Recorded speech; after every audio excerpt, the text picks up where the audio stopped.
Thank you, sir. With those warm words, we take great pride in welcoming our esteemed guest, Mr. Joshi KG, Headmaster of WMO English Schools of Nandakderi. Sir, we are truly honored to have you here with us today. Cordless.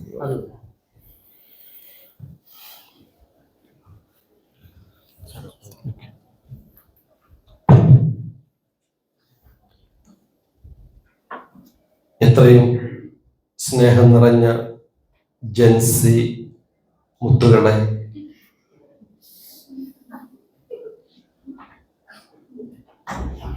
ഞാൻ നിങ്ങളെ ബുദ്ധിമുട്ടിക്കാനൊന്നും വന്നതല്ല. അധ്യാപകനാണെങ്കിലും class കേൾക്കുക എന്ന് പറയുന്നത് എനിക്കും വളരെ ബുദ്ധിമുട്ട് തന്നെയാണ്. 26 വർഷങ്ങളായി ഞാൻ ഈ ട്രെയിനിങ് അറ്റൻഡ് ചെയ്യാണ്. 95% വേസ്റ്റായിരുന്നു. ഇന്നും ഓരോ ട്രെയിനിങ്ങിനും പോകുന്ന സമയത്ത് 26 വർഷം മുൻപ് ചെയ്യിപ്പിച്ച പോലെ കൊരങ്ങിനെ പോലെ ചാടിക്കുക. 48 വയസ്സായി എനിക്ക്. എന്നേക്കാൾ പ്രായമുള്ള ടീച്ചേഴ്സ് ഉണ്ട് എൻ്റെ സ്കൂളിൽ. കഴുതയെ പോലെ അഭിനയിപ്പിക്കുക. ഇപ്പോഴാണെങ്കിൽ CBSEന്റെ റൂൾ അനുസരിച്ച് ഞങ്ങൾ 700 രൂപ അടയ്ക്കണം ഒരു ട്രെയിനിങ്ങിന്. ഈ 700 രൂപ അടച്ചിട്ടും പല ട്രെയിനിങ്ങിലും ഒന്നും കിട്ടുന്നില്ല. 26 വർഷങ്ങൾക്കിടയിൽ എനിക്ക് ആകെ ഓർമ്മയുള്ളത് ഒരു അനിത മേഡത്തിന്റെ ക്ലാസ്, ഒരു അഭിലാഷ് തോമസിന്റെ സാറിന്റെ ക്ലാസ്, അങ്ങനെ വിരലിലുണ്ടാവുന്ന ക്ലാസ്സുകളെ ഓർമ്മയിലുള്ള ഉപയോഗിക്കാൻ പറ്റിയിട്ടുള്ളൂ. ബാക്കി എല്ലാം വേസ്റ്റ് ആയിരുന്നു. ഈ കിട്ടുന്നതൊന്നും ക്ലാസ് മുറികളെ കൊണ്ട് കൊടുക്കാൻ നമുക്ക് പറ്റുന്നില്ല. അതുകൊണ്ട് ഈ 26 വർഷത്തെ എക്സ്പീരിയൻസിൽ കിട്ടിയ, ട്രെയിനിങ്ങിൽ കിട്ടിയ 95% വേസ്റ്റ് നിങ്ങളുടെ മുന്നിൽ പറയാൻ ഞാൻ ആഗ്രഹിക്കുന്നില്ല. അതോടൊപ്പം തന്നെ നമുക്ക് മുന്നേ അല്ലെ നമുക്കിടയിൽ ഇപ്പോൾ വിജയിച്ച കുറെ മഹാന്മാരുണ്ട്. MA യൂസഫ് അലി സാറിന്റെ ചരിത്രം പറഞ്ഞിട്ട് ആ വഴിക്ക് പോയി കഴിഞ്ഞാൽ ഞാനോ നിങ്ങളോ വിജയിക്കില്ല. അത് അന്ന് സക്സസ് ആയി.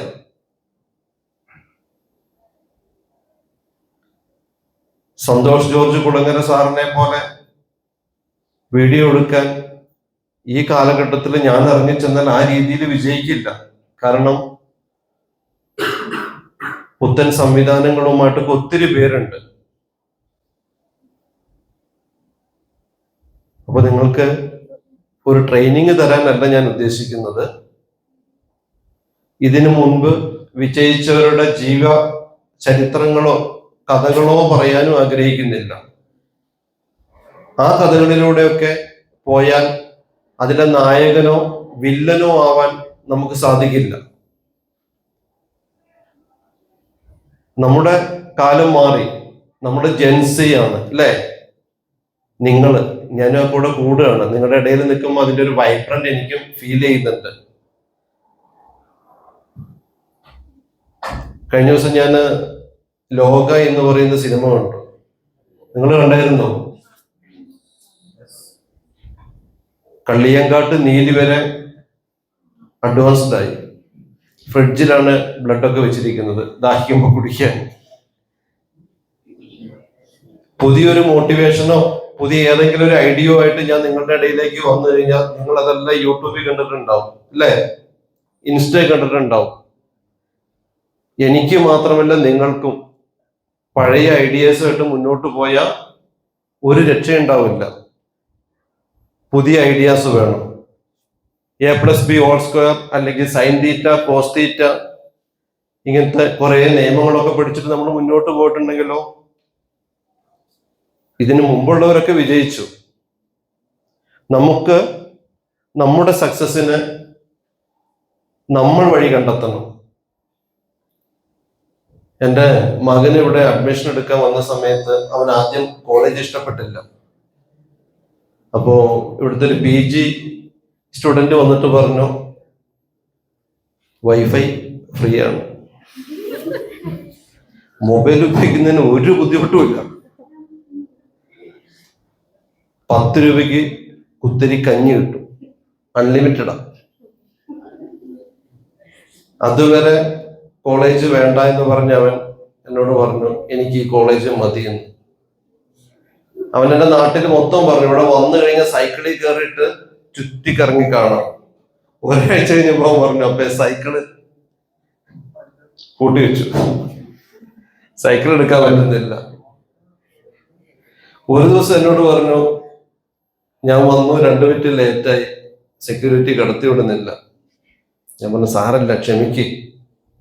ഒന്നിലധികം ദിവസമായപ്പോ ഇവൻ ഈ പരാതി പറഞ്ഞപ്പോ ഞാൻ പറഞ്ഞു മോന്റെ പേര് റാഷിദ് ഖസാലി എന്നല്ല, ജീവ ജോഷി എന്നാണ്. റാഷിദ് ഖസാലി സാർ ഏത് സമയത്ത് വന്നാലും സെക്യൂരിറ്റി ഗേറ്റ് തുറക്കും, അകത്തേക്ക് കടത്തി വിടും. നിങ്ങൾ സ്റ്റുഡൻസ് ആണ്. പിറ്റേ ദിവസം ഇവൻ ഞാൻ സ്കൂളിൽ ഞങ്ങൾ ഒന്നിച്ചാ വരുന്നത്, ഇവൻ വരുന്നില്ല. നീ എന്താ വരാത്തെ? അപ്പൊക്കൊരു മാസം 1.5 ലീവല്ലേ ഉള്ളൂ. 1.5 ലീവിൽ കൂടുതൽ എടുത്താൽ സാലറി കട്ട് ചെയ്യില്ലേ? ജോലി കിട്ടിയാൽ ഇങ്ങനെയാ, നിയമങ്ങൾ അനുസരിക്കണം, സാലറി കട്ടാവും. ഞാനിപ്പോ സ്റ്റുഡന്റ് അല്ലേ, സാലറി കട്ടാവില്ല. അപ്പൊ ജൻസിയുടെ മുന്നിൽ പിടിച്ചു നിൽക്കാൻ നമ്മുടെ ന്യായങ്ങളൊന്നും നടപ്പിലാവില്ല. ഞാൻ എൻ്റെ കുറച്ച് കൂട്ടുകാരായ ജൻസി മക്കളോട് പറഞ്ഞു ഞാൻ ഇവിടെ വരുന്നുണ്ട്, ഞാൻ എന്ത് വിഷയത്തെ കുറിച്ചാ സംസാരിക്കാതിരിക്കേണ്ടത് എന്ന് ചോദിച്ചു. എന്നോട് പറഞ്ഞു ഡ്രഗ്സിനെ കുറിച്ച് സംസാരിക്കരുത്, ഉപദേശിക്കരുത്. അത് ഈ ചക്കക്കുരു അതുപോലെ എന്താ പറയാ മറ്റേ ഉരുളക്കിഴങ്ങും പരിപ്പൊക്കെ കഴിച്ചാൽ വയറ്റിൽ കിടന്നിട്ട് ഒരുപാട് ആഗോളതാപനമൊക്കെ ഉണ്ടാക്കും. പിന്നെ അതെന്ത് ചെയ്യും, വലിയ പ്രശ്നങ്ങൾ ഉണ്ടാക്കുന്നവരാണ്. അത് ഏത് ഭാഷയിലായിക്കോട്ടെ, എത്ര മയത്തിൽ പറഞ്ഞാലും ആർക്കും ഇഷ്ടമല്ല. എനിക്കും ഇഷ്ടമല്ല എന്നെ ഉപദേശിക്കുന്നത്. ഞാൻ എൻ്റെ മോനെ ഉപദേശിക്കാറില്ല. ചില ദിവസം പറയും അപ്പൊ ഞാൻ കോളേജ് പോകുന്നില്ല, നിർത്തുകയാണ്. വെരി ഗുഡ്, കൈതരാൻ പറയും.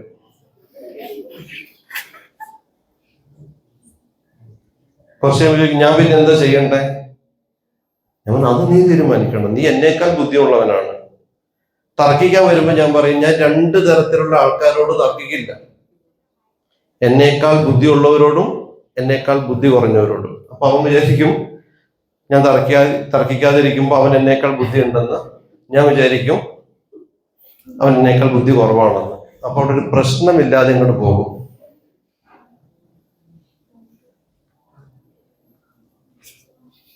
ഞാൻ സ്കൂളിലാണ് പഠിപ്പിക്കുന്നത്.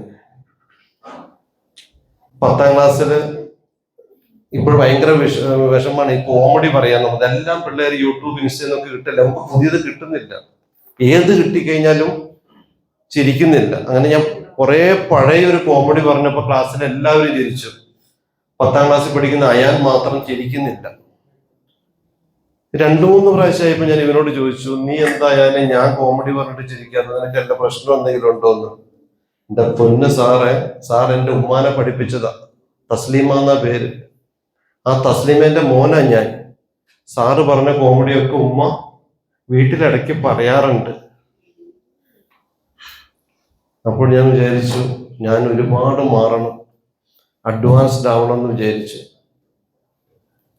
പിറ്റേ ദിവസം ഈ മിസ്റ്റേക്ക് കറക്റ്റ് ചെയ്യാൻ വേണ്ടിയിട്ട് ഞാൻ പോയി. ഞാൻ ഇതിനു മുമ്പ് പറഞ്ഞ ഒരു വേർഡ് പറയുമ്പോൾ നിങ്ങൾ കൈ പൊന്തിക്കുകയാണെങ്കിൽ അപ്പൊ ഒരു പേന തരാമെന്ന് പറഞ്ഞു. ഇപ്പൊ കണ്ടോ പേനയില്ല, ഇന്നൊരു പേന കൊടുത്തിട്ടാ പോകുന്നത്. ഇവര് ക്ലാസ് ഇട്ട് ശ്രദ്ധിക്കും, കാരണം വേറൊന്നുമല്ല ഞാൻ പണ്ട് പറഞ്ഞ കാര്യങ്ങൾ എങ്ങാനും റിപ്പീറ്റ് ചെയ്യണ്ടോന്ന് ഉണ്ടെങ്കിൽ അപ്പ കൈ പൊന്തിക്കും, പേന കൊടുക്കും. 35ഓളം പേന ജൂൺ, ജൂലൈ, ഓഗസ്റ്റ്, സെപ്റ്റംബർ ആയപ്പോഴേക്കും കൊടുത്തു കഴിഞ്ഞു. എന്നാലും ഞാൻ എന്ത് ചെയ്യാം, ബാഡ് ഹാബിറ്റ് മാറ്റിയെടുക്കും. അപ്പൊ പ്രിയപ്പെട്ട മക്കളെ, ഞാൻ നിങ്ങളോട് പറയുന്നത്, ഇവിടെ അഡ്മിഷൻ എടുത്ത സമയത്ത് എൻ്റെ മകൻ എന്നോട് ചോദിച്ചു അപ്പൊ എനിക്ക് സുന്ദരിയായൊരു പെണ്ണിനെ കല്യാണം കഴിക്കണം, അവന്റെ ന്യായമായ ഒരു ആഗ്രഹം. ഞാൻ പറഞ്ഞു ഓക്കെ, അതിന് നല്ലൊരു സ്ഥലം വാങ്ങി വീട് വെക്കണം, വാഹനം വേണം, സാമ്പത്തികം വേണം, ജോലി വേണം. ഇതിന് ഞാൻ എന്താ ചെയ്യണ്ടേ? ഞാൻ അവനോട് പറഞ്ഞു ഇത് അറിയുമായിരുന്നെങ്കിൽ ഞാൻ അത് ചെയ്യില്ലായിരുന്നോ? എടാ, അതറിയില്ലാത്തതുകൊണ്ടല്ലേ ഞാൻ ഇപ്പോഴും ഒരു PSC കിട്ടിയിട്ടില്ല. 26 വർഷമായിട്ട് ഒരു CBSE സ്കൂളില് മൂത്ത് ഇപ്പൊ അവരെന്നെ HM ആക്കി അവിടെ. പോണില്ല, പിന്നെ എന്ത് ചെയ്യാനാ? ഞാൻ WFM പഠിപ്പിച്ച മക്കൾ ആരെങ്കിലും ഇവിടെ ഉണ്ടോ?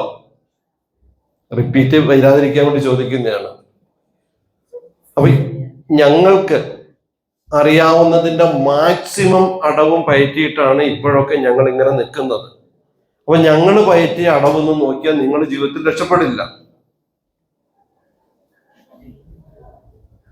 ഇനി ലുലു മാള് തുടങ്ങിയത് അറക്കല്ലും കൊണ്ട് പോയാൽ നിങ്ങൾക്കൊരു ഷോപ്പിംഗ് മാള് കെട്ടാൻ കഴിയില്ല. റാഷിദ് ഗസാലി സാറൊക്കെ തുടങ്ങിയ ഐഡിയ വെച്ചിട്ട് ഇതിന്റെ ഓപ്പോസിറ്റ് നിങ്ങൾക്കൊരു കോളേജ് തുടങ്ങിയ സക്സസ് ആവില്ല.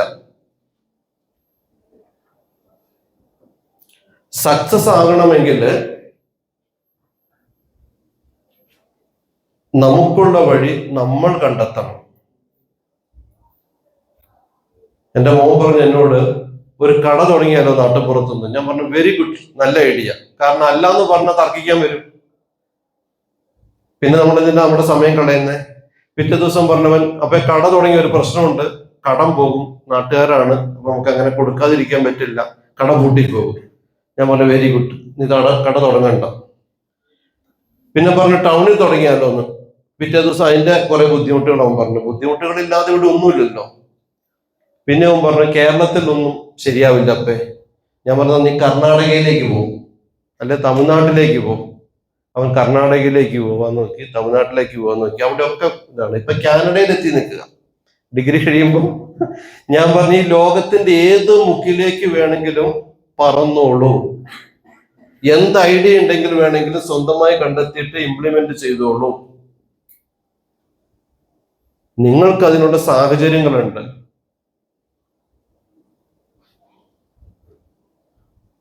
നിങ്ങൾ ഹാർഡ് വർക്ക് ചെയ്യുന്ന കുട്ടികളാണോ? ഹാർഡ് വർക്ക് ചെയ്യരുത്.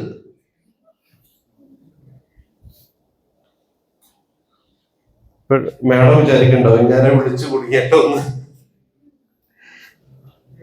നിങ്ങൾ ഹാർഡ് വർക്ക് ചെയ്യരുത്, പക്ഷെ സ്മാർട്ട് വർക്ക് ചെയ്യണം. നിങ്ങൾക്ക് ഇവിടെ ഒരു ഗവൺമെന്റ് സർവീസിൽ കയറി കഴിഞ്ഞിട്ട് ഉണ്ടാക്കാൻ പറ്റുന്ന പൈസയ്ക്കൊരു കണക്കുണ്ട്. ആ പൈസയ്ക്ക് നിങ്ങൾക്ക് ഒരു പക്ഷെ ഒരു ആയുസ് മുഴുവൻ പണിയെടുത്താൽ നിങ്ങളുടെ സ്വപ്നങ്ങൾക്കനുസരിച്ച് വളരാൻ കഴിയില്ല. അപ്പൊ നിങ്ങൾ എന്ത് ചെയ്യണം? ഹാർഡ് വർക്കിനേക്കാൾ ഉപരി സ്മാർട്ട് വർക്ക് ചെയ്യണം. സ്മാർട്ട് വർക്ക് ചെയ്താൽ നിങ്ങൾ ഉദ്ദേശിക്കുന്ന രീതിയിൽ നിങ്ങൾക്ക് സക്സസ് ആവാൻ സാധിക്കും.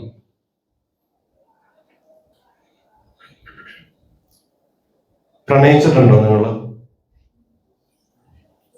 മേഡത്തെ ഒന്ന് പുറത്തേക്ക് ഇരിക്കാൻ പറയണോ? വേണ്ട, ഞാൻ കൈ ഒന്നിക്ക് ആരാ എന്താ ജാതക ഏതാന്ന് ഞാൻ ചോദിക്കില്ല.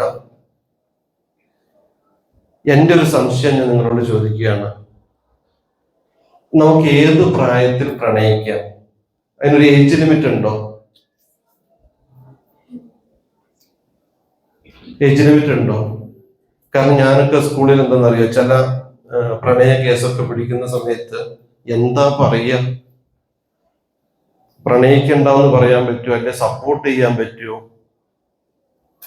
ഇതിനൊരു ഏജ് ലിമിറ്റ് ഇല്ല അല്ലേ? ഇനിയിപ്പോ നമ്മുടെ നാട്ടിലാണെങ്കിൽ 10ാം ക്ലാസ്സിൽ പഠിക്കുന്ന ഒരു പെൺകുട്ടി 10ലെത്തുമ്പോഴേക്കും ഒരു പ്രണയമൊക്കെ ഉണ്ടെങ്കിൽ അതിനെക്കൊണ്ട് സൈക്കോളജിസ്റ്റിനെ കാണിക്കും. നമ്മുടെ രാജ്യത്തിന് പുറത്താണെങ്കിലോ പ്രണയം ഇല്ലെങ്കിൽ സൈക്കോളജിസ്റ്റിനെ കാണിക്കും. അപ്പൊ രണ്ട് രീതികൾ തമ്മിലുള്ള വ്യത്യാസമാണ്. നിങ്ങൾക്ക് നിങ്ങളുടെ സങ്കടങ്ങളൊക്കെ പറയാൻ ആരെങ്കിലും ഉണ്ടോ? തീർച്ചയായിട്ടും ജീവിതത്തിൽ സക്സസ് ആവണമെങ്കിൽ സക്സസിന് എതിരായി നിൽക്കുന്ന ഒരു കാര്യം എന്തെന്നറിയോ? ഡിപ്രഷനാണ്. നമ്മുടെ ടോപ്പിക്ക് ലൈഫിലെ സക്സസ് ആണ്. സക്സസ് ആവണമെങ്കിൽ അതിന് എതിരായിട്ട് നിൽക്കുന്ന ഒരു ഘടകം ഡിപ്രഷനാണ്. ഡിപ്രഷനുള്ള ആരെങ്കിലും ഉണ്ടോ? ഉണ്ടെങ്കിൽ അവിടെ ഇരുന്നോളൂ, നമുക്ക് ഡിപ്രഷൻ മാറ്റാം. എന്റെ ഡിപ്രഷൻ മാറ്റാൻ ഞാൻ ചെയ്യുന്ന മാർഗങ്ങൾ ഞാൻ നിങ്ങളോട് പറഞ്ഞിട്ട് ഒരു കാര്യവുമില്ല. എന്റെ ഡിപ്രഷൻ അല്ല നിങ്ങളുടെ ഡിപ്രഷൻ, അതിന്റെ അളവും വ്യാപ്തിയും ഒക്കെ ഒത്തിരി വ്യത്യസ്തമാണ്. ഈ ഡിപ്രഷൻ മാറ്റണമെങ്കിൽ പനി വന്നാൽ നമുക്കറിയാം പാരാസെറ്റമോൾ കഴിക്കണമെന്ന്. ഡിപ്രഷൻ വന്നാലോ മെഡിസിൻ എടുക്കുന്നതിനേക്കാൾ മുമ്പ് നമ്മളത് മാറ്റിയെടുക്കണം. അതിനുള്ള ഐഡിയാസ് നമ്മൾ കാണണം. എൻ്റെയൊക്കെ ഏറ്റവും വലിയ സങ്കടം എന്താണെന്ന് അറിയാൻ, എൻ്റെയൊക്കെ എൻ്റെ കയ്യിൽ നിന്ന് ചോർന്നു പോയ ചില കുട്ടികളുണ്ട്. ഡിപ്രഷൻ കാരണം ആത്മഹത്യയിലേക്ക് പോയ മക്കൾ. ഈ സങ്കടങ്ങളൊന്നും ഒരാളോടും തുറന്നു പറയാൻ പറ്റാത്തത് കൊണ്ടാണ് അവര് മരണത്തെ തെരഞ്ഞെടുത്തത്. നിങ്ങളും നിങ്ങളുടെ ഫ്രണ്ട്ഷിപ്പില്, നിങ്ങളുടെ റിലേറ്റീവ്സില്, അയൽവക്കത്തുള്ളവരോടൊക്കെ സംസാരിക്കണം. ജീവിതം അവസാനിപ്പിക്കാൻ ഒരു ഫുൾ സ്റ്റോപ്പ് ഇടാൻ തുടങ്ങുന്നവരോട് പറയണം, വെയിറ്റ്, അവിടെ ഒരു പോമയാക്ക്, എന്നിട്ട് കുറച്ചുകൂടെ മുന്നോട്ട് പോകാം എന്ന് പറഞ്ഞ് നിങ്ങൾ എന്ത് ചെയ്യണം? ധൈര്യം കൊടുക്കണം. ഡിപ്രഷൻ അനുഭവിക്കാത്ത ആരുമില്ല. മോട്ടിവേഷനൊക്കെ കേട്ട് ഇങ്ങനെ എന്താ പറയാ ഉഷാറായി വരുന്ന സമയത്ത് പെട്ടെന്നൊരു നിമിഷം എല്ലാം കയ്യിൽ നിന്ന് പോകും. അപ്പൊ നമുക്ക് തുറന്നു പറയാൻ ഒരാള് വേണം, നമ്മളെ കേൾക്കാൻ ഒരാള്. അപ്പൊ ലൈഫിൽ സക്സസ് ആവണമെങ്കിൽ സക്സസ് ആവാൻ പറ്റാത്തതിന്റെ ഏറ്റവും മെയിൻ കാരണം ഡിപ്രഷനാണ്. ഒരുപാട് കാര്യങ്ങൾ കൊണ്ട് ഡിപ്രഷൻ വരും. അതിലൊന്നാണ് ഈ ഒരു ടീനേജിൽ പ്രണയം. ഞാൻ പ്രണയത്തിനെതിരൊന്നുമല്ല. എൻ്റെ മോൻ ഒരു ദിവസം എന്നോട് ചോദിച്ചതാണ്, അപ്പ പ്രണയിച്ചിട്ടുണ്ടോന്ന്. ഞാൻ പ്രണയിച്ചിട്ടുണ്ടെന്ന് അവനോട് പറഞ്ഞു. അതൊരു പ്രായത്തിലൊക്കെ നമുക്ക് സംഭവിക്കും, ഇഷ്ടങ്ങൾ തോന്നും. ഞാൻ 8ാം ക്ലാസ്സിൽ പഠിക്കുന്ന സമയത്താണ് എൻ്റെ ഒരു കൂട്ടുകാരൻ എൻ്റെ കൂട്ടുകാരിയോട് ഇഷ്ടം തോന്നിയത്. സൈക്കിൾ എടുത്തു, ഞങ്ങൾ രണ്ടുപേരും പുറകെ പോയി. ഞാൻ പറഞ്ഞത്, സൈക്കിളിൽ നിന്നെ ഇറക്കി വിട്, നീ ഇഷ്ടം പറഞ്ഞോളാം, ഞാൻ ദൂരെ പോയി തിരിച്ചു വരുമെന്ന്. ആളിപ്പോ മാഷാട്ടോ. അപ്പോ ഇറക്കി വിട്ട് ഇവൻ വണ്ടി വിടൂല, പിടിച്ചു നിർത്തുകയാണ്. ഇവൻ ആ പെൺകുട്ടിയോട് പറഞ്ഞു, എനിക്ക് നിന്നെ ഒരുപാട് ഇഷ്ടമാണ്. പണ്ടത്തെ കാല പേടിയാണ്. ഇവളപ്പോ ഒറ്റ കരച്ചില്, എനിക്ക് ചേട്ടായി അങ്ങനെ കാണാൻ പറ്റൂല എന്ന് പറഞ്ഞ ഒറ്റ കരച്ചില്. അതിലെ പോയ ആൾക്കാരൊക്കെ കൂടെ നോക്കുക. ഇവൻ അപ്പൊ പറഞ്ഞു, എന്നാ എന്നെ പണ്ട് കണ്ട പോലെ കണ്ടാ മതി എന്ന് പറഞ്ഞു. അതിന് രസകരമായ ഒരു അനുഭവങ്ങൾ ഒത്തിരി ഉണ്ട്. എൻ്റെ മോനൊരു ദിവസം, ഈ ശരിക്കും പാരൻസ് പഠിപ്പിക്കുന്ന സ്കൂളിൽ മക്കള് പഠിക്കരുത്, എൻ്റെ അഭിപ്രായം അതാണ്. മര്യാദയ്ക്കൊന്ന് പ്രേമിക്കാൻ പോലും പറ്റൂല മക്കള്. ഇതെല്ലാം സ്റ്റാഫ് റൂം വഴി നമ്മൾ അറിയും. ഇപ്പൊ എൻ്റെ മോനോടെ പഠിച്ച സമയത്ത് സ്റ്റാഫ് റൂം വഴി ഞാൻ ആദ്യം അറിഞ്ഞു. പക്ഷെ ഞാൻ അറിഞ്ഞ ഭാവം നടിച്ചില്ല. ഇവൻ ചെറിയ ക്ലാസ്സിലായിരുന്നു, 6ലോ 7ലോ. അപ്പൊ അങ്ങനെ കോട്ടിട്ട് യാത്ര പോകുന്ന സമയത്ത് ഇവൻ എന്നെ മുറുക്കി പിടിച്ചു. ഇങ്ങനെ മുറുക്കി പിടിക്കുമ്പോൾ എന്തെങ്കിലും വിഷമമുള്ളപ്പോഴാ. അപ്പൊ ഞാൻ ചോദിച്ചു, മോൻ എന്തെങ്കിലും പറയാനുണ്ടോ? ഇത്രയും ഇപ്പൊ കോട്ടിന്റെ ഉള്ളിൽ കൂടെ കൈ ഇട്ടിട്ട് അവൻ മുറുക്കി പിടിച്ചു. ഞാൻ പറഞ്ഞു, മോൻ പറഞ്ഞോ എന്ന് പറഞ്ഞു. ഇത്തിരി കഴിഞ്ഞപ്പോ അവൻ എന്ത് ചെയ്തു, ഒരു ബട്ടൺസ് ഒക്കെ വെച്ച് ഷർട്ടിന്റെ ഉള്ളിൽ കൂടെ കൈയിട്ട് മുറുക്കി പിടിച്ചു. അപ്പൊ ഞാൻ പറഞ്ഞു, എന്താ നിന്റെ പ്രശ്നം? അവൻ പറഞ്ഞു, ഞാൻ ഇന്ന ആ ഡിവിഷൻ ബിയിലെ ആ കുട്ടീനെ എനിക്ക് ഇഷ്ടമാണ്, ഞാൻ ഐ ലവ് യു എന്ന് പറഞ്ഞു. ഞാൻ ചോളെന്താ പറഞ്ഞേ? അവള് ആലോചിച്ചിട്ട് പറയാന്ന് പറഞ്ഞു. അവന് മിടുക്കി. അങ്ങനെയാ വേണ്ടത്. ജീവിതത്തെ കുറിച്ച് തീരുമാനമൊക്കെ എടുക്കുമ്പോൾ, അതും 6ാം ക്ലാസ് എന്നൊക്കെ എടുക്കുമ്പോൾ ആലോചിച്ചിട്ട് പറയണം. തൊട്ടടുത്ത ദിവസം ഇപ്പോഴും ഞങ്ങളുടെ സ്കൂളിലെ ടീച്ചർ ഉണ്ട്. ഈ ടീച്ചർ ഈ കുട്ടികളെ ഒക്കെ കൂടെ പിടിച്ചുകൊണ്ട് നിർത്തിയിട്ട് പറയാം, സാറേ ഇവളുമാർക്കൊക്കെ ഓരോ ചെക്കന്മാരായിട്ട് കണക്ഷനാ. HMLA സാറ് ചോദിക്കാൻ പറഞ്ഞു. ഞാൻ എന്ത് ചെയ്യാൻ? ഞാൻ പറഞ്ഞു, ടീച്ചർ പൊക്കോ, ഞാൻ ചോദിക്കാം. പക്ഷെ ടീച്ചർ സമ്മതിക്കില്ല. അപ്പൊ ഞാൻ ചോദിച്ചു, ആരാ? കുട്ടി ഓരോ പേര് പറഞ്ഞു. ലാസ്റ്റ് ഞാൻ ആ കുട്ടീൻ്റെ അടുത്തെത്തി. ഇനി പറ, നിന്റെ കമ്പനി ആരാ? അപ്പൊ മറ്റു കുട്ടിയോട്, സാറേ അത് മാത്രം ചോദിക്കരുത്, ഞങ്ങളൊക്കെ പറഞ്ഞില്ലേ. ഞാൻ പറഞ്ഞു, പാർഷ്വാലിറ്റി ഞാൻ ചെയ്യില്ല, പറഞ്ഞേ പറ്റുള്ളൂ. അപ്പൊ ഈ കുട്ടി ഇങ്ങനെ വിരലൊക്കെ ഇട്ട് ഇങ്ങനെ കുറെ നേരം അട്ടി എന്നിട്ട് പറഞ്ഞു, സാറിന്റെ മോനാന്ന്. അതെ, ജീവ ജോഷി. ആ കുട്ടി 10ാം ക്ലാസ് കഴിഞ്ഞ് പോകുന്നതിന് വരെ ഒരു അമ്മായച്ചന് കൊടുക്കുന്ന എല്ലാ സ്നേഹവും കാര്യങ്ങളും എനിക്ക് തന്നിരുന്നു.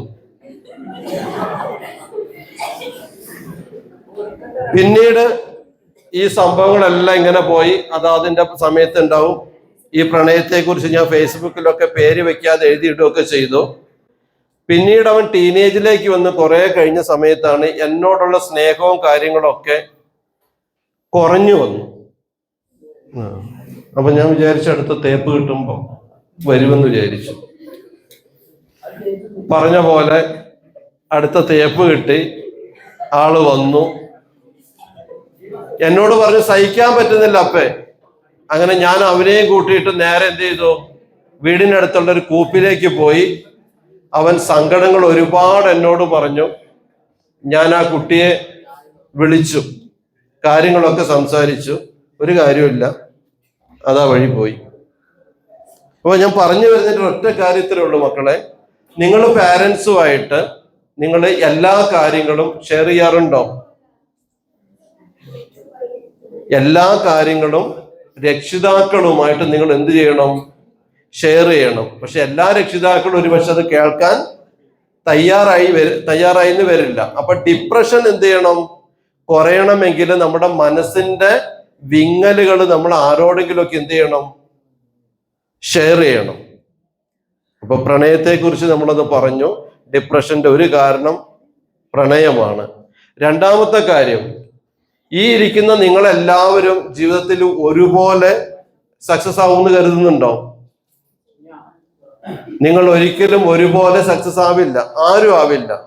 ഈ സക്സസ് ആവുന്നതിന് ഒരു അളവുകോലുണ്ടോ? ഒരു അളവുകോലില്ല. എൻ്റെ ജീവിതത്തിൽ ഞാൻ ഹാപ്പിയാണ്. മറ്റൊരാൾ എന്നെ ഇവാലുവേറ്റ് ചെയ്യുന്ന സമയത്ത് ഒരുപക്ഷെ ഞാൻ ഹാപ്പി ആയിരിക്കില്ല. എൻ്റെ സന്തോഷത്തിൻ്റെ മാനദണ്ഡം ഞാൻ കണ്ടുപിടിക്കേണ്ടതാണ്. അതുപോലെ നിങ്ങൾ ഓരോരുത്തരും നിങ്ങളുടേതായ സന്തോഷത്തിന്റെ മാനദണ്ഡങ്ങൾ സ്വയം കണ്ടുപിടിക്കണം. ആ സന്തോഷത്തിന്റെ വഴികളിലേക്ക് നിങ്ങൾ എന്ത് ചെയ്യണം? സ്വയം ഇറങ്ങി തിരിച്ചു വരണം. ഞാൻ നിങ്ങളിൽ ഒരാളെ ഒന്ന് എഴുന്നേൽപ്പിക്കുകയാണ്. ചോദ്യം ചോദിക്കാനൊന്നുമല്ലേ. പേരൊന്ന് പറയാവോ? ഹരികൃഷ്ണൻ. എവിടുന്ന വരുന്നത്? അമ്പലവേല്. പഠിച്ചിട്ട് ആരാവാൻ ആഗ്രഹം? എന്തെങ്കിലും എയിം ഉണ്ടോ? പറഞ്ഞോളൂ. IT field. ഓക്കെ.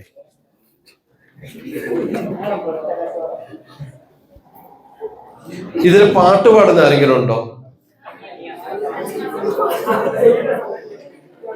ഒരു പാട്ട് 4 വരി.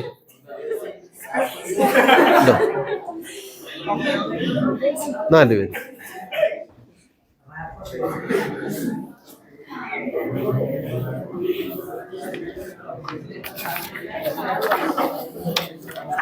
ഞങ്ങൾ വെയിറ്റ് ചെയ്യാണ് 4 വരി പാട്ടിന് വേണ്ടിയിട്ട്.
ഓക്കെ.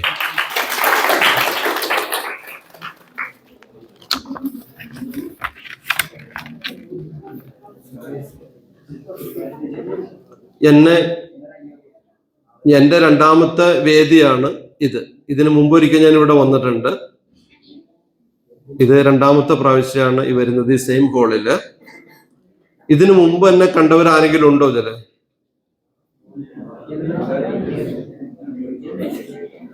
ആരുമില്ല.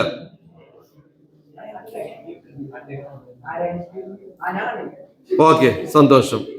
ഇന്നലെ എൻ്റെ സ്കൂളിൽ ഫസ്റ്റ് പീരീഡ് ഞാൻ ക്ലാസ് എടുത്തുകൊണ്ടിരിക്കുകയായിരുന്നു.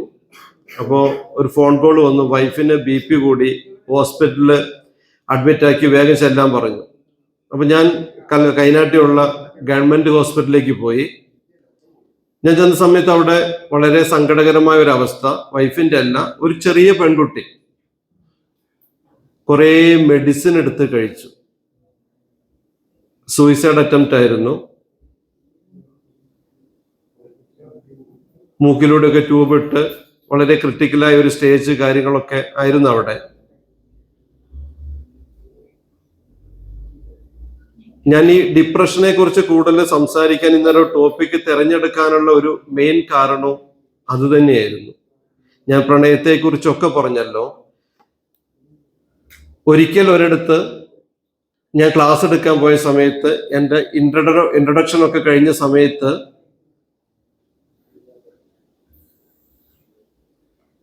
കുട്ടികളൊക്കെ അതൊക്കെ കേട്ടു ഇരുന്നു. ഈ ക്ലാസ് കഴിഞ്ഞ് കുട്ടികൾ പോകുന്ന സമയത്ത് പുറകെ ഞങ്ങളും ഇറങ്ങി. അപ്പൊ കുറച്ചു പേരൊക്കെ തിരിഞ്ഞു നോക്കി ഞങ്ങളുണ്ടെന്ന് പറഞ്ഞ കമന്റുകളൊന്നും പറഞ്ഞില്ല. പക്ഷെ അതിൽ നടന്നു പോയ 2 കുട്ടികൾ പറഞ്ഞ കമന്റ് എന്നെ ഒത്തിരി സന്തോഷിപ്പിച്ചു. ഇൻട്രൊഡക്ഷനിൽ പറഞ്ഞു അയാള് ടോപ്പാന്ന്, ക്ലാസ് കഴിഞ്ഞപ്പോ മനസ്സിലായി കോപ്പാന്ന്. അപ്പൊ ഞാൻ എവിടെ ചെന്നാലും 2 റിസൾട്ട് പ്രതീക്ഷിച്ചിട്ടാ പോവുക. അത് ഞാൻ എല്ലാവരോടും നിങ്ങളോട് പറയാ, എന്ത് പുതിയ കാര്യങ്ങൾ ചെയ്താലും 2 റിസൾട്ട് ഉണ്ടാവും. ഒന്നുകിൽ സക്സസ് ആവും, അല്ലെങ്കിൽ ഫെയിലിയർ ആവും. ലൈഫ് സക്സസ് ആകണമെങ്കിൽ ഈ ഫെയിലിയർ ആയാൽ നമുക്ക് എന്ത് ചെയ്യാം? വീണ്ടും ഓപ്ഷൻസ് ഉണ്ട്. വീണ്ടും ഓപ്ഷൻസ് അന്വേഷിച്ച് പോകാതിരിക്കുമ്പോഴാണ് നമ്മൾ ആ പരാജയത്തിൽ തന്നെ കിടക്കുന്നത്. പൊതുവെ നിങ്ങളുടെ പാരൻസിനൊക്കെ ഏകദേശം എന്താ പറയുക, പരസ്പരം പാരൻസിനെ അറിയോ? നിങ്ങൾക്ക് അടുത്തിരിക്കുന്ന കുട്ടി എവിടുന്ന് വരുന്നു, കാരണങ്ങളൊക്കെ അറിയോ? ഇല്ല. അവനവന്റെ പാരൻസിന് എന്തായാലും അറിയാലോ. സക്സസ് ആയ പാരൻസ് ആണോ നിങ്ങളുടേത്?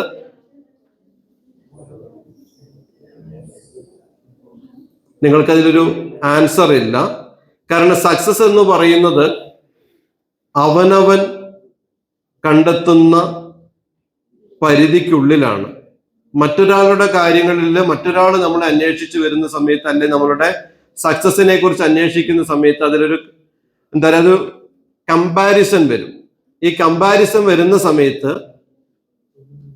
ഒരാളിപ്പോ നല്ല വീട് വെച്ചു, അല്ലെ നല്ല വണ്ടി വാങ്ങി, സാമ്പത്തികം ഒരുപാടുണ്ട്, അയാൾ ജീവിതത്തിൽ ഡെവലപ്ഡ് ആയെന്നും അല്ലാത്ത ഒരാള് സക്സസ് ആയില്ല എന്നും സമൂഹം പറയും.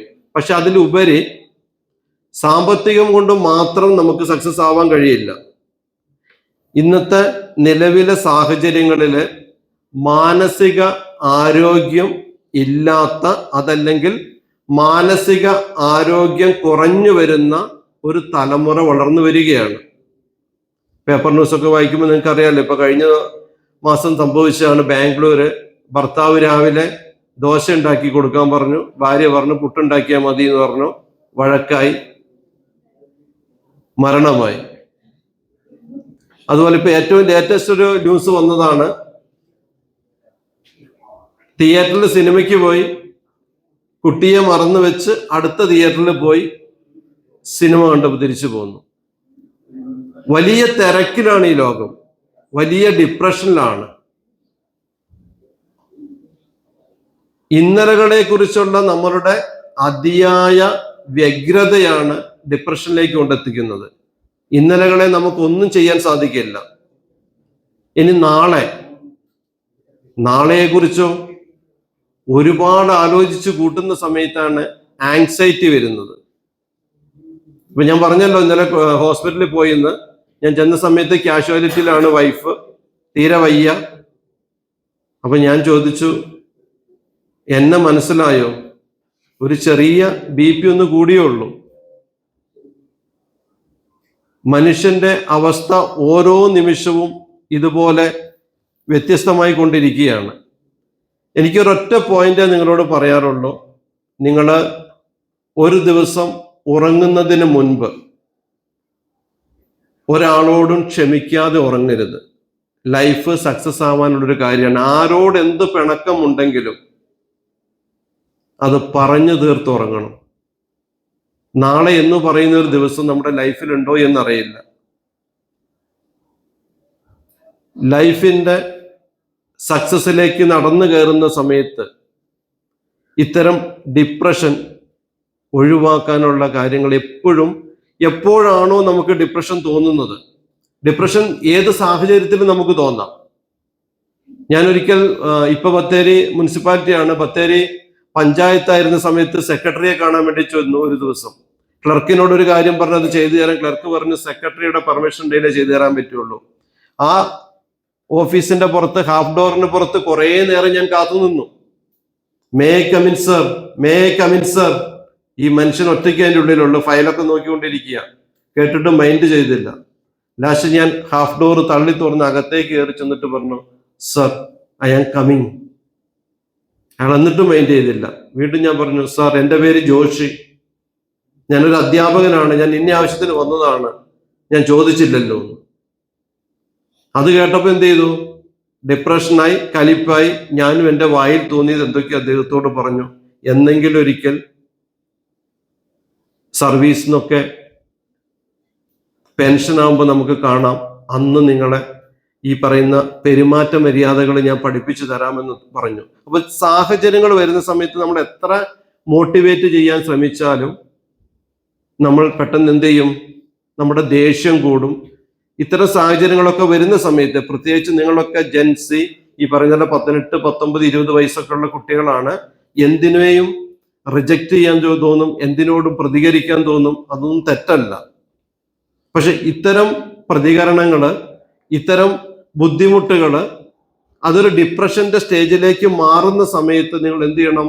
നിലവിൽ നിൽക്കുന്ന സാഹചര്യങ്ങൾ എവിടെയാണോ അവിടെ നിന്നൊന്ന് മാറി നിൽക്കുക.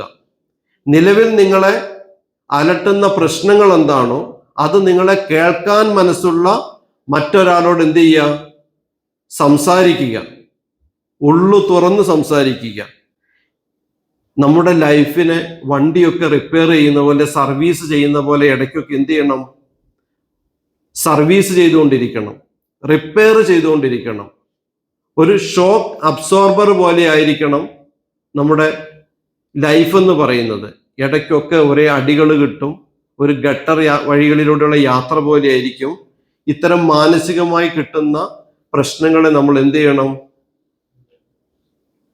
നമ്മളൊരു ഷോക്ക് അബ്സോർബർ പോലെ സ്വീകരിക്കണം. ഒരു പ്രശ്നം വന്നാൽ എങ്ങനെയാണത് ഫേസ് ചെയ്യേണ്ടത്? ഓരോ വ്യക്തിയും ലൈഫിൽ ഓരോ പ്രശ്നങ്ങളെയും ഓരോ തരത്തിലാണ് ഫേസ് ചെയ്യുന്നത്. ഒന്നെങ്കിൽ അതിനെ ഫേസ് ചെയ്യാം, അല്ലെങ്കിൽ ഫ്രീസ് ചെയ്യാം, അതല്ലെങ്കിൽ ഫൈറ്റ് ചെയ്യാം. ഇതിൽ ഏതെങ്കിലും ഒരു ഓപ്ഷൻ നമുക്ക് തിരഞ്ഞെടുക്കാം. എന്തായാലും നമ്മൾ ഈ ഭൂമിയിൽ, സുന്ദരമായ ഭൂമിയിൽ ഭാഗ്യം ചെയ്ത ജൻസി ആയിട്ട് ജനിച്ചു. അപ്പൊ ഇനിയുള്ളൊരു വൈബ് എന്ന് പറയുന്നത് ഈ ലൈഫ് മാക്സിമം എൻജോയ് ചെയ്യുക, മറ്റൊരാളെ ബുദ്ധിമുട്ടിക്കാതെ, ഡിപ്രഷന്റെ ഒരു സ്റ്റേജിലേക്ക് പോലും പോകാതെ ലൈഫ് സക്സസ് ആവുക. ഒരാളുടെ ലൈഫ് സക്സസ് ആയി എന്ന് നമ്മൾ എന്തൊക്കെ കാര്യങ്ങൾ കൊണ്ടാ പറയുക? പഠിച്ചു വളർന്നു വരുന്ന സമയത്ത് അദ്ദേഹത്തിന് നല്ലൊരു ജോലി വേണം, നല്ലൊരു വീട് വേണം, നല്ലൊരു വാഹനം വേണം, ഫാമിലി സെറ്റപ്പ് വേണം, മാരേജ് വേണം, ഫാമിലി വേണം, ഇതൊക്കെ വേണം. ഇതെല്ലാം വലിയൊരു പരിധി വരെ മണി ഓറിയന്റഡ് തന്നെയാണ്. ഇതിൻ്റെ ഒക്കെ ഒരു അടിസ്ഥാന ഘടകം എന്ന് പറയുന്നത്, അടിത്തറ എന്ന് പറയുന്നതിന് സാമ്പത്തികത്തിന് വളരെ പ്രാധാന്യമുണ്ട്. അപ്പൊ ലൈഫ് സക്സസ് ആകണമെങ്കിൽ ഈ സാമ്പത്തികമായ ഒരു അടിത്തറ ഉണ്ടായിരിക്കണം. രണ്ട് തരത്തിലാണ് സാമ്പത്തികം ഉണ്ടാക്കാൻ പറ്റുക. പെട്ടെന്ന് പൈസ ഉണ്ടാക്കാൻ വേണ്ടി പലരും ഇമ്മോറലായ പല കാര്യങ്ങളും ചെയ്യും. അതെല്ലാം മുത്തങ്ങ ചെക്ക് പോസ്റ്റിലും അവിടെ ഇവിടെയൊക്കെ പിടിച്ച വാർത്തകൾ നമുക്ക് കേൾക്കാം. അപ്പൊ നമ്മൾ നിയമത്തിന് വിരുദ്ധമായി എന്ത് ചെയ്യുന്നു അത് സക്സസിലേക്ക് കൊണ്ടെത്തിക്കില്ല. നിയമത്തിന് അനുകൂലമായി, നിയമത്തിന് വിധേയമായി ചെയ്യുന്ന കാര്യങ്ങളെ സക്സസിലേക്ക് എത്തിക്കുകയുള്ളൂ. അപ്പോൾ ലൈഫ് സക്സസ് ആവാൻ ഞാൻ പറഞ്ഞു, ഹാർഡ് വർക്ക് അല്ല വേണ്ടത്, സ്മാർട്ട് വർക്കാണ് വേണ്ടത്. നമ്മുടെ ഡിപ്രഷൻ അത് പ്രണയമാണോ, അത് മറ്റു തേപ്പ് കിട്ടുന്നതാണോ, മാരേജ് ആണോ, ജോബാണോ, ഫാമിലി ലൈഫിലേക്കൊക്കെ വരുന്ന സമയത്ത് സെക്സ് റിലേറ്റഡ് ആണോ, എല്ലാത്തിനും ഇന്നത്തെ കാലത്ത് പരിഹാരങ്ങളുണ്ട്. തുറന്നു പറയാൻ നമ്മളെ കേൾക്കുന്ന ഒരു വ്യക്തി ഉണ്ടാവും. ആ വ്യക്തിയോട് തുറന്നു പറഞ്ഞാൽ നമുക്ക് എന്ത് ചെയ്യാം, നമ്മുടെ ലൈഫ് സക്സസിലേക്ക് എത്തിക്കാം. സാമ്പത്തികം എന്ന് പറയുന്നത് അതൊരു അച്ചടക്കത്തിലൂടെ മുന്നോട്ട് പോകേണ്ട കാര്യമാണ്. എൻ്റെ വീട്ടില് റബ്ബറുണ്ട്. അപ്പൊ രാവിലെ അത് വെട്ടിയിട്ട് സ്കൂളിൽ പോകാൻ വേണ്ടി നോക്കുന്ന സമയത്ത് നേരം വൈകും. അപ്പൊ ഞാൻ പലരെയും അന്വേഷിച്ചു റബ്ബർ വെട്ടാൻ. അപ്പൊ ചിലരൊക്കെ വരും, ആദ്യമേ അഡ്വാൻസ് ചോദിക്കും. അഡ്വാൻസ് കൊടുത്താൽ പിന്നെ അവർ റബ്ബർ വെട്ടാൻ വരില്ല. ചിലര് റബ്ബർ വെട്ടാൻ വന്ന അതാത് ദിവസത്തെ കൂലി അവർക്ക് കിട്ടണം. ചിലർക്ക് ആഴ്ചക്ക് കിട്ടണം, ചിലർക്ക് മാസത്തിൽ കിട്ടണം. ഇപ്രാവശ്യം വന്നയാള് ഇത്രമേൽ സാമ്പത്തിക അച്ചടക്കമുള്ള ഒരു വ്യക്തിയെ ഞാൻ കണ്ടിട്ടില്ല. ഞങ്ങൾ ഒട്ടുപാലായിട്ട് എടുക്കുന്നത്. ആ മരത്തിന്റെ ചുവട്ടിൽ കിടക്കാണ്. ഒരു വർഷത്തേക്ക് ഈ ഒട്ടുപാല് അയാൾ വെട്ടും, ആ മരത്തിന്റെ ചുവട്ടിൽ കിടക്കും. വർഷത്തില് ഒരിക്കലാണ് അത് അദ്ദേഹം പെറുക്കിയെടുക്കുകയുള്ളൂ. എന്നിട്ട് വിൽക്കുന്ന സമയത്ത് പകുതി ഞങ്ങൾക്കും പകുതി അദ്ദേഹത്തിനാണ്. അദ്ദേഹം പറയുന്നത് അദ്ദേഹത്തിനൊരു മകളുണ്ട്. ആ മകള് പഠിക്കുകയാണ്. മകളുടെ ഫ്യൂച്ചറിലേക്ക് വേണ്ടി അദ്ദേഹം ഒരു സാമ്പത്തിക അച്ചടക്കത്തോടെ അത് കൂട്ടിവെക്കുകയാണ് ചെയ്യുന്നത്. ഇവിടെ ഫേസ്ബുക്ക് ഉപയോഗിക്കുന്ന ആരെങ്കിലും ഉണ്ടോ? ഒന്ന് കൈവന്തിക്കോ? ആരുമില്ല ഫേസ്ബുക്ക് അല്ലേ? ഓക്കെ. യൂട്യൂബ്? അല്ല, കുറ്റം പറയാനൊന്നുമല്ല. എനിക്ക് ഫേസ്ബുക്കും യൂട്യൂബ് ഇൻസ്റ്റയും ഒക്കെ ഉണ്ട്. ഒന്ന് കൈവന്തിക്കോ? ഓക്കെ. ഇൻസ്റ്റ? ഓക്കെ. ഈ അടുത്തിടെ നിങ്ങളൊരു സംഭവം അറിഞ്ഞിരുന്നോ? നേപ്പാള് കത്തിയെരിയുകയായിരുന്നു. ഫേസ്ബുക്കും ഇൻസ്റ്റയും യൂട്യൂബും ഒക്കെ നിർത്തിയതിന്റെ പേരിൽ. അത് നേപ്പാളിൽ മാത്രമല്ല, ഈ ലോകത്ത് ഏതൊരു രാജ്യത്ത് അതൊക്കെ നിരോധിച്ചാലും സംഭവിക്കാൻ പോകുന്നത് ഇതൊക്കെ തന്നെയാണ്. ജൻസി, ഈ തലമുറ, നിങ്ങൾക്ക് പഴയ തലമുറയെ അപേക്ഷിച്ച് സക്സസ് ആവാൻ ഈ പറയുന്ന മാധ്യമങ്ങൾ ഒരുപാട് സഹായകരമാണ്. അതുകൊണ്ട് മുന്നോട്ട് പോകാൻ ആഗ്രഹിക്കുന്ന എല്ലാവരും, ലൈഫ് സക്സസ് ആയി കൊണ്ടുപോകാൻ ആഗ്രഹിക്കുന്ന എല്ലാവരും ക്രിയേറ്റീവ് തിങ്കിങ് എന്ന് പറയുന്ന പോലെ ക്രിയേറ്റീവായ പുതിയ പുതിയ ഐഡിയാസ്, ഒരുപക്ഷെ നിങ്ങളിൽ ഫസ്റ്റ് ഇരിക്കുന്ന കുട്ടി കണ്ടെത്തുന്ന ലൈഫോ അതോ ഒന്നും ആയിരിക്കില്ല അടുത്ത കുട്ടിക്ക് സക്സസ് ആയിട്ട് വരിക. വ്യത്യസ്തമായ രീതികളിലൂടെ മുന്നോട്ട് പോകണം. അതിന് ഏറ്റവും ആദ്യം ലൈഫ് സക്സസ് ആകണമെങ്കിൽ ഇത്തരം കാര്യങ്ങളിലൂടെ മുന്നോട്ട് പോകുന്ന സമയത്ത് നമുക്കുണ്ടാകുന്ന ഡിപ്രഷൻ, നമുക്കുണ്ടാകുന്ന ആങ്സൈറ്റി, ഇതിനെ എല്ലാം കൺട്രോൾ ചെയ്തൊരു മാനസിക ആരോഗ്യമുള്ള യുവതലമുറയായി മുന്നോട്ട് പോകാൻ കഴിയണം.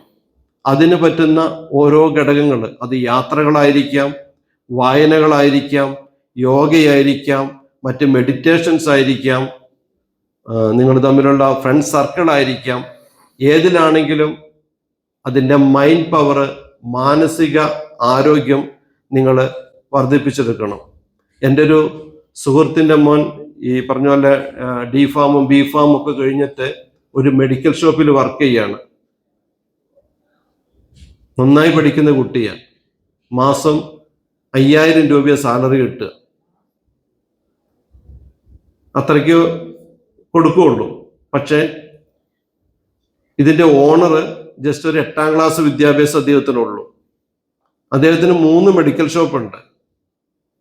ഈ സ്റ്റാഫിന് 5000 റുപ്പീസ് വെച്ച് കൊടുത്തിട്ട് ഈ 8ാം ക്ലാസ്സുകാരൻ ഒരു മാസം എല്ലാ ചെലവും കഴിഞ്ഞിട്ട് 1 ലക്ഷത്തിലധികം വയനാട് ജില്ലയിൽ സമ്പാദിക്കുന്നുണ്ട്. അപ്പൊ നമുക്ക് ബുദ്ധി ഉള്ളത് കൊണ്ടോ, ഞങ്ങളൊക്കെ പഠിച്ച സമയത്ത് ഇങ്ങനെ കാണാതെ പഠിക്കണമായിരുന്നു. എലിഫന്റ് ആന വാട്ടർ വെള്ളത്തിൽ ജമ്പുട് ചാടി, എലിഫന്റ് ആന വാട്ടർ വെള്ളത്തിൽ ജമ്പുട് ചാടി,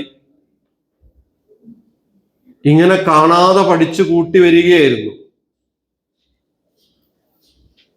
ക്വസ്റ്റ്യൻ ആൻസർ ഒക്കെ. Anton Chekhov was a famous poet, his style was simple and lucid, he wrote under the pen name. എന്തോരം കഷ്ടപ്പെട്ട് പഠിച്ചതെന്നറിയോ?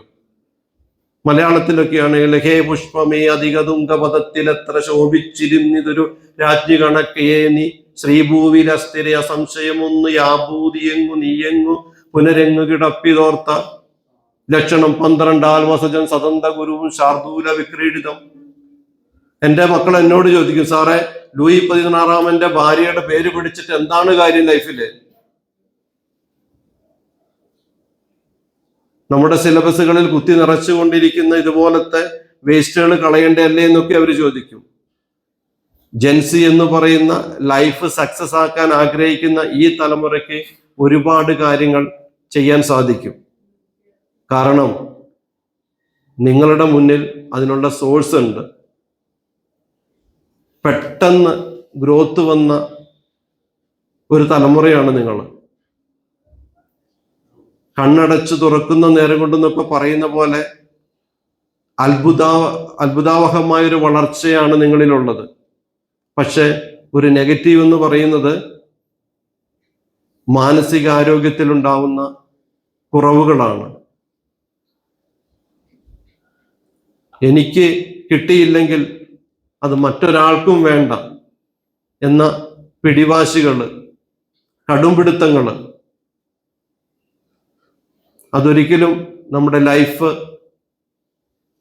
സക്സസ് ആവാൻ ഇടവരുത്തില്ല. ഡിപ്രഷൻ എന്ന് പറയുമ്പോൾ അതിൻ്റെ അഗാധതയിലേക്ക് ഓരോ ദിവസവും നമ്മൾ ആഴ്ന്നു പോകും. ഈ പ്രകൃതിയെ നമ്മളെ സൃഷ്ടിച്ച ഈശ്വരൻ, അത് ഏതു പേരിൽ പറഞ്ഞാലും നമുക്ക് അതിജീവനത്തിനുള്ള സാധ്യതകളും തന്നിട്ടുണ്ട്. നാളെ ഈ നാടിൻ്റെ തലപ്പത്തിരിക്കുന്ന വലിയ വലിയ കമ്പനികളൊക്കെ സ്വന്തമായി ഫോം ചെയ്ത് നടത്തുന്ന പുതിയ പുതിയ നല്ല തീരുമാനങ്ങളും ഒക്കെ എടുക്കാൻ പറ്റുന്ന ലൈഫ് സക്സസ് ആയി മുന്നോട്ട് പോകുന്ന ഒരു നല്ല തലമുറയായി നിങ്ങൾക്ക് വളർന്നു വരാൻ സാധിക്കുമെന്ന് ഞാൻ പ്രത്യാശിക്കുകയാണ്. 15-ാമത്തെ വയസ്സിൽ 14-ാമത്തെ വയസ്സിൽ ഞാൻ 10ാം ക്ലാസ്സിൽ പഠിച്ച അതേ ഗ്രാമറാണ് ഈ 48-ാമത്തെ വയസ്സിൽ ഞാൻ ഇപ്പോഴും പഠിപ്പിച്ചുകൊണ്ടിരിക്കുന്നത്. ഇത്രയും വർഷങ്ങൾക്ക് ഗ്രാമറിന് മാറ്റമൊന്നും വന്നില്ലെങ്കിലും മറ്റു കാര്യങ്ങൾക്കൊക്കെ ഒരുപാട് മാറ്റങ്ങൾ വന്നു. നിങ്ങൾക്ക് സാധിക്കണം. ഞാൻ പഠിപ്പിച്ച അലൻ ബി തോമസ് എന്ന് പറയുന്ന ഒരു മോൻ ഇപ്പൊ സ്വിറ്റ്സർലൻഡിലാണ്. ആ മോൻ ഇടയ്ക്ക് വിളിക്കുമ്പോൾ എന്നോട് പറയും, സാർ നമ്മളെക്കാൾ 500 വർഷം അഡ്വാൻസ്ഡ് ആണ് അവിടെയുള്ളവരെന്ന്. ചിന്തിക്കാൻ പോലും നമുക്ക് സാധിക്കുന്നില്ലെന്നാ പറയുന്നത്.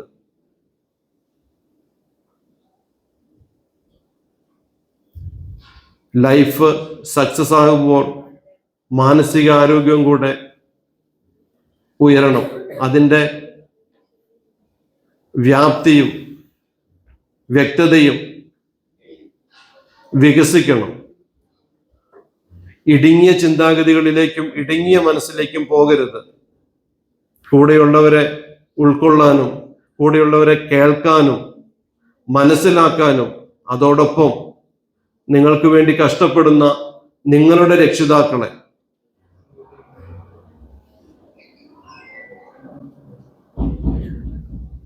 ഏറ്റവും നല്ല രീതിയിൽ സംരക്ഷിക്കാനും പരിരക്ഷിക്കാനും ഒരു ഫാമിലി മൊത്തം, ഒരു നാട് മൊത്തം, ഒരു തലമുറ മൊത്തം, അങ്ങനെ ഈ ലോകം മൊത്തം ഏറ്റവും നല്ല രീതിയിൽ സക്സസ് ആവാനും നമുക്ക് ഇടവരുത്തട്ടെ. ഏതായാലും എനിക്ക് നിങ്ങളുമായിട്ട് കുറച്ചു നേരം സംവദിക്കാൻ അവസരം തന്ന നീൽഗിരി കോളേജിലെ ബന്ധപ്പെട്ട അധികാരികളോട് ഞാൻ നന്ദി പറയുകയാണ്.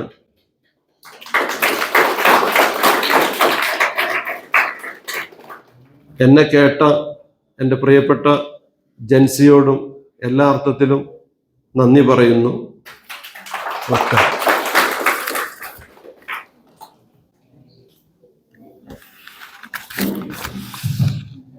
Thank you so much, sir, for that deeply inspiring and thought-provoking session.